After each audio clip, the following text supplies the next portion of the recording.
Տիկին Ավանեսյան, բազմաթիվ հարցեր արդեն հնչեցվեցին, որոնք ես պատրաստվում եմ հնչեցնել, չնայած առիթ ունեցել եմ բազմաթիվ հարցեր հնչեցնելու։ Հիմա տեսեք, սկսեմ մեթոդաբանական երկու հարցից։ Բոլորը, Հայաստանի Հանրապետության բոլոր բնակիչները ինչ որ փուլում համահարթ կերպով նույն վճարն են վճարելու։ Մեր ժողովուրդը տարբեր եկամուտ ունի, չէ՞, մեր հասարակության յուրաքանչյուր անդամ տարբեր եկամուտներ ունեն։ Մեկը 1 միլիոն դրամ աշխատավարձ է ստանում, մեկը 200,000 դրամ աշխատավարձ, բայց բոլորի համար որոշվել է համահարթ վճար։ Ուզում եմ հասկանալ մեթոդաբանական առումով, որքանով էր սա տեղին, որ եւ 1 միլիոն ստացող աշխատավարձ ստացող մարդն է վճարելու փաստացի 130,000 վճար եւ 200,000 ստացող կամ մինչեւ 200,000 ստացողը։ Հա, որ համել բան լինի, էլի չկորցնենք ընթացքը հարցի եւ պատասխանի։ Տեսեք, այո, ընդհանուր առմամբ երկու մոդել կա ապահովագրական, մեկը հիմնված եկամուտների վրա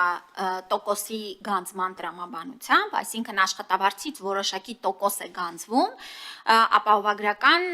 առողջապահական ծախսերը հոգալու համար։ Մյուս մոդելը ֆիքսված ապահովագրավճարն է եւ մենք ընտրել ենք այս մի տարբերակ, այսինքն ունենալու ապահովագրական փաթեթի մեկ ֆիքսված արժեք, բայց այստեղից ունենալու տարբերակված սուբսիդավորման համակարգ ելնելով այդ ձեր նշած աշխատավարձի չափից։ Տեսեք, մենք այս ուրեմն մեր համակարգում առաջին տարվա մեկնարկային արդեն իսկ տարբերություն ենք դրել, թե ֆինանսական բեռի առումով 200-ից 500,000 դրամ ստացողի, 500-ից 1 միլիոնի եւ 1 միլիոնից ավել ստացողի համար։ Այսինքն դրել ենք այս ընդհանուր արժեքը, ստեղից արդեն սուբսիդավորումով բերել ենք սոցիալական այս ոնց էր այդ բառը հավասարություն չէ, այլ համերաշխության, սոցիալական համերաշխության սկզբունքը պահպանելու համար։ Ինչու ենք ընտրել ֆիքսված արժեքը, որովհետև ըստ էության, երբ որ դու չունես երկար տարիների ապահովագրական, անգամ 100-ամյա ուրեմն պատմություն, մարդկանց համար կոնկրետ փաթեթ, կոնկրետ արժեքի դիմաց ստանալը շատ ավելի պարզ ընկալելի է, շատ ավելի հասկանալի եւ ձեռքբերումը ինչ է ձեռքբերում, ինչի համար է վճարում եւ ինչ է ստանում, շատ ավելի մոդելը պարզ եւ հստակ է դարձնում։ Ապահովագրավճարի շրջանակներում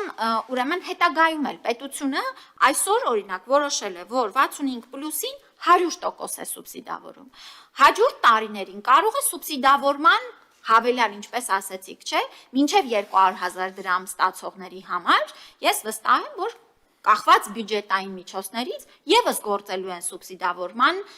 ճկուն մեխանիզմներ։ Այստեղ ենք մենք այս բալանսը ապահովում։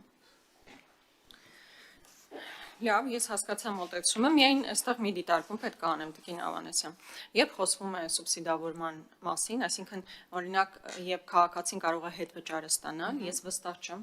որ մեր քաղաքացիների մեծամասնությունը տեղյակ է այն process-ներից, որ թե ինչպես դա պետքա կազմակերպվի, այսինքն զինապահին տրվող գումարը հիմա եթե պետքա վերաուղղվի այստեղ, մարդը ոնց է դա կազմակերպում։ Ես կարծում եմ տեղեկատվական շատ մեծ բաց կա եւ մեր ժողովրդին պետքա մանրամասն տեղեկացնել, որովհետեւ իմ տպավորությամբ ավելի մեծ հաշվարկ է դրած նրա վրա, որ մարդիկ չեն էլ կարողանալու դրանից օգտվել, որովհետեւ մեծ հաշվով տեղեկացված չեն նման հետվճարային համակարգի մասին, այսինքն հաշվարկը այն է, որ մարդկանց մեծ մասը չի գնալու այդ գումարը վերցրի, հետեւաբար մնալու է պետական բյուջեում եւ նկատի ունեմ մեծ բացը կա, եթե հնարավոր է դրա վրա պետքա աշխատել։ Հաջորդը, որ մեթոդաբանական առումով ուզում եմ հարցնել 65+-ի մասով է։ Հիմա տեսեք, մեծ հաշվով, որքանով ես եմ հասկանում, հիմա պատվերի շրջանակներում ներառված են երեխաները, որոնք նաև այս փաթեթի մեջ են։ Մի փոքր կարող է ծավալի փոփոխություն լինի, բայց հիմնական երեխաները կան, հաշմանդամություն ունեցող անձինք կան եւ միակ հիմնական սեգմենտը, որ ավելանում է 65+-ն է։ Եվ հետեւաբար պետքա տրամաբանություն լինի, ինչու 65+։ Ես կհասկանայի, եթե դա լիներ 63+։ Թոշակառու, եթե թոշակառու է մարդը 63+-ից պետքա սկսի։ Հետևաբար ես այստեղ նաև առաջարկում եմ, որ հաշվարկը արվի ոչ թե 65+-ի տրամաբանության, որտեղ ինչ որ տրամաբանություն պետքա մեթոդաբանական հաշվարկ պետքա այդտեղ լինի, այլ 63+ անձիկ ներառվեն առաջին փուլով ծառայություններից օգտվելու համար։ Նայեք, այստեղ վերցված է հիմքը ոչ թե կենսաթոշակային տարիքը կամ կենսաթոշակ ստանալու փաստը, որովհետև մարդիկ կան, որ ստանում են կենսաթոշակ ոչ թե 63-ում, այլ շատ ավելի վաղ։ Այստեղ էլ օրինակ կան, որ 45-ից այլ մասնագիտական, այո, թոշակ են ստանում։ Այո։ Եվ տրամաբանությունը ունենալ տարիքի 65+-ը, դա կախված է մեր բյուջետային հնարավորություններից, այսինքն մեր հաշվարկները եւ մեր կարողությունները այս պահին բյուջեի հնարավորություն են ընձեռել մեզ ներառելու 65+-ը 400,000-ից ավել քաղաքացի։ Սա իսկապես շատ մեծ թիվ է եւ որպես առաջին մեկնարկային խումբ կարծում շատ մեծ հանձնառություն է։ Իհարկե նորից եմ կրկնում, մենք տեսնում ենք մեր երկրի զարգացման ընթացքը, մեր բյուջեի եւ տնտեսության աճը եւ վստահաբար, ինչպես եղել է, այնպես էլ շարունակվելու է մնալ առողջությունը եւ կրթությունը որպես մեր երկրի ներդրում իրականացնելու հիմնական ուղղություն եւ սա է։ Այս պահին մեր բյուջեն հնարավորությունները այսքան են։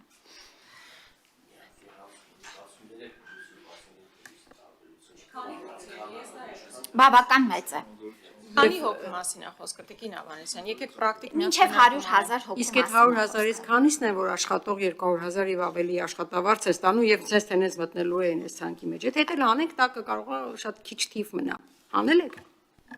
Տիկին Գյուրական, մենք այս որպիսի ստանանք 1000 ու մի ձև ռակուրսներով հաշվարկներ են կարել։ 1000 ու մի ձև տարբերությունը, որի ճարը չենք գտել։ Դե Տիկին Գյուրական ջան, 400,000 հոգու ճարը գտել ենք եւ այդ ա եղել մեր հնարավորությունը։ 100,000-63-ից 65 տարեկանների մեծ մասը հիմնականում աշխատող են եւ չի բացառվում, որ դրանցից բավականին մեծ քանակություն 200,000 եւ ավել աշխատավարձ ստացող կլիներ։ Ինչը նաեւ այն մյուս սոցիալական խմբերի մեջ կարող են մտնել հաշմանդամություն, տակը ինչ կողմնա։ Կարող է շատ քիչ թիվ է, միգուցե այդ ռիսկին գնալ։ Իհարկե։ Տիկին Ավանեսյան, ես շարունակում եմ պնդել, որ պետք է աշխատել 63+-ը հենց առաջին փուլով ներգրավելու համար, որովհետև իմ գործընկերներն էլ արդարացիորեն են նշում են, որ 100,000 մարդու մասին է խոսքը։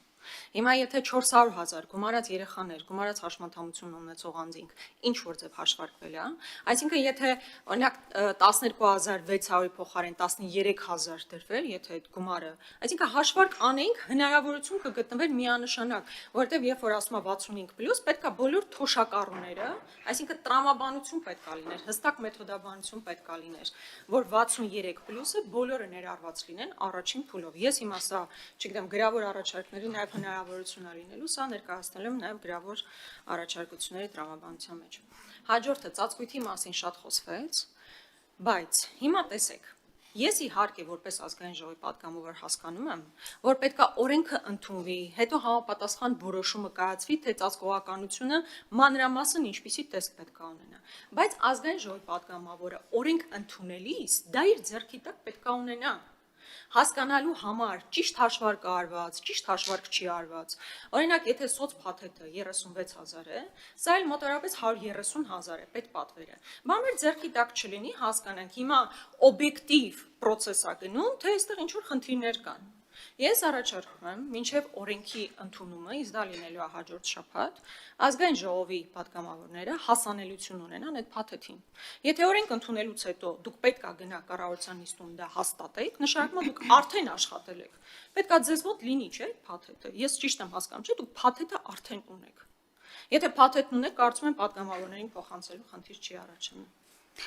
Տիկին Գրիգորյան, դուք որպես պատգամավոր իրավունք ունեիք այս տարիների ընթացքում հարցում ուղարկել եւ նախագծային փաստաթղթերին վերաբերյալ կունենայիք հավելյալ պատասխաններ։ Այս նորից եմ կրկնում, ես իմ խոսքում ասեցի, հարց նորից տալու կարծում եմ կարիքն էլ չկա։ Ես շեշտեցի, որ հաշվարկները մեթոդաբանությունը, դրանք ամբողջական մի փաթեթ են, որոնց վրա մենք զուգահեռ աշխատել ենք, աշխատում ենք։ Դրանք օրենքը ընդունվելուց հետո կվերջնականացվեն եւ արդեն կդրվեն կառավարության քննարկման եւ ընդունմանը եւ կլինեն հասանելի։ Եվ ընդհանրապես օրենքները ընդունելուց հետո ենթաօրենսդրական ակտերին կարծում եմ ազգային ժողովը ծանոթ չի լինում, երբ որ օրենքը ընդունում է։ Օրենքը ընդունվում է, հետո ընդունվում են կառավարության որոշումները եւ դառնում են դրանք հանրային։ Ձեր առաջի առաջարկի հետ կապված, գիտեք, այստեղ բան չի էլի, որ այսպես ասես, դե լավ մի քանի հոգի են, դե լավ մի 10,000 դրամ, դե լավ մի 1000 դրամ, բա չկա այս ամբողջ աշխատանքը մանրակրկիտ կոպեկ հաշվարկի արդյունք է, որ հնարավոր է դարձել 400,000-ից ավել քաղաքացիների ներառել ապահովագրական համակարգ։ Մենք այդպես մոտավոր բաներ չենք կարող անել եւ ընդհանրապես մեր սկզբունքն է լինել իրատեսական, մեր տված այն ինչ որ մենք երաշխիքներ տալիս ենք, որպիսի լինեն դրանք հստակ եւ իրական։ Այո, մեր ցանկությունն է եղել ոչ թե այսօր, այլ 90 թվից, որ մեր բոլոր քաղաքացիները ունենան առողջության հասանելի ծառայություններ։ Հիմա այս տարիների ընթացքում դրանք ավելացել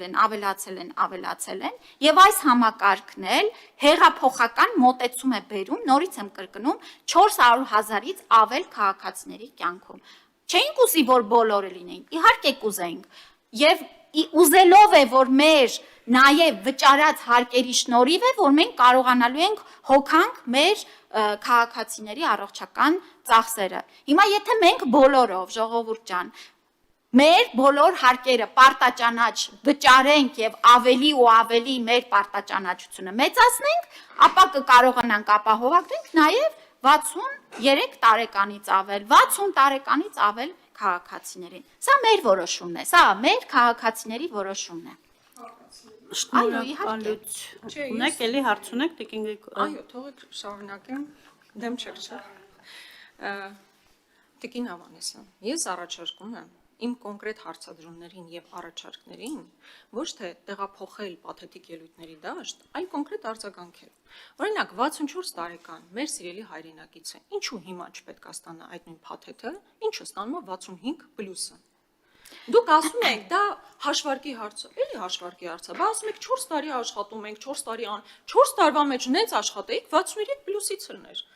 Բայց ձեր աշխատանքը ո՞նց է դրսևորվում, ես դա չեմ կարողանում հասկանալ։ Կամ է որ ասում եմ, փաթեթը պետք է արդեն ձևավորված լինի, ասում եք մենք դեռ աշխատում ենք։ Հասկանում եք, հունվարի 1-ից մի ամիս հետո process-ը պետք է սկսվի, դուք դեռ փաթեթ չունեք ձևավորած։ Եկել եք ազգային ժողովին։ Տիկին Գրիգորյան, չէ, բայց դուք եք մանիպուլյացիաներ մի արեք եւ իմ ելույթներին գնահատականներ մի տվեք։ Ձեր պաթետիկ հարցերին ես կպատասխանեմ։ Հարգելի գործընկերներ, խնդրում եմ խոսեք հերթով։ Ես էլ դա առաջարկում իմ հերթն էր խոսելու։ Տիկին Ավանեսյան, եթե հունվարի 1-ից սկսած պետք է process-ը առաջ գնա։ Ես չեմ կարողանում հասկանալ, թե դուք մինչև հիմա ոնց չեք ձևավորել արդեն այդ գնացուցակները, ծածկույթ, օրինակ ես սոցփաթեթի մասով հանել եմ։ Ամբողջ ցուցակը կա, գիտենք, որ ծառայության համար ինչքան գումար է նախատեսված, սոցփաթեթը իր մեջ ինչ է ներառում, պետպատվերն իր մեջ ինչ է ներառում։ Հիմա ինչ մի դժվար բան կա, եթե մի ամիս հետո պետքա գործընթացը գնա։ Արդեն դա պատրաստած լինեիք, մեզ էլ փոխանցեիք, մենք էլ իմանայինք, ձեզ էլ գովեինք, ասենք, ես ինչ լավ փաթեթ եք ներկայացնում։ Ինչն է խնդիրը, այսինքն դուք չեք տեսնում, որ դուք ուղղակի մեծ բաց թողում եք ունեցել։ Այսօր ուզում եք ազգային ժողովի պատգամավորը քվեարկի մի օրենքի համար, որի ամբողջական պատկերացումը դուք այս բանին դեռ չունեք, ասում եք մենք աշխատում ենք փաթեթի վրա։ Ես դա կարծում եմ շատ մեծ բաց թողում եմ։ Ուրեմն ես նախ կխնդրեմ իմ խոսքերը չխեղաթյուրել եւ ես ձեր հարցին կոնկրետ հստակ պատասխանեցի եւ ձեր հարցին պատասխանեցի 4-րդ անգամ այլ մարդկանց պատասխանների շրջանակներում։ Փաթեթները կազմված են, դրանք նախագծեր են, կառավարության ենթաօրենսդրական նախագծեր են։ Ենթաօրենսդրական նախագծերը կվերջնականացվեն, երբ որ օրենքը կհաստատվի։ Մենք, հարգելի Տիկին Գրիգորյան, ազգային ժողովում էլ դեռ օրենքը փոփոխության հնարավորություն ունենք։ Դուք եք ասում, որ գրավոր առաջարկների դեռ տեղ կա։ Երբ որ երկրորդ ընթերցմամբ օրենքը կհաստատվի վերջնականապես, ապա մեր նախագծերը եւս դրան կհամապատասխանեցվեն, գուցե կարիքը չլինի որևէ բան փոխելու եւ կդրվեն կառավարության քննարկմանը։ Ես այս պատասխանը 4-րդ անգամ հնչեցնում եմ, դուք ասում եք դուք չունեք փաթեթ, բայց դա ճիշտ չի։ Ես չեմ ասել նոր աշխատում ենք։ Ես ասեցի, որ բա փոփոխությունն էլ աշխատանք ժողովուրդ ջան։ Այո, մենք դեռ ենք աշխատում, աշխատել ենք, աշխատելու ենք, ել ավելի շատ ենք աշխատելու, որովհետև շատ մեծ բարդ համակարգ ենք ներդնում։ Եվ շարունակեմ։ Նորից եմ ասում, որ այս ապահովագրական համակարգը իրենից շատ բազմաշերտ եւ ծանր համակարգ է, որին մենք նախապատրաստվում ենք կառավարության հենց ձևավորման հաջորդ օրվանից էլ, որովհետև այն միայն ֆինանսավորման մեխանիզմ չէ։ Այն, որ մենք արել ենք կապիտալ ներդրումներ, այն, որ մենք արել ենք լիցենզավորման համակարգի վերանայում, այն, որ ներդրել ենք էլեկտրոնային դեղատոմսեր, այն, որ արել ենք անհատական լիցենզավորման համակարգ, այդ ամեն ինչը նաև հանդիսացել է նախապատրաստական աշխատանքներ, որ ունենանք ապահովագրական համակարգ։ Մենք աշխատել ենք, աշխատում ենք եւ աշխատելու ենք։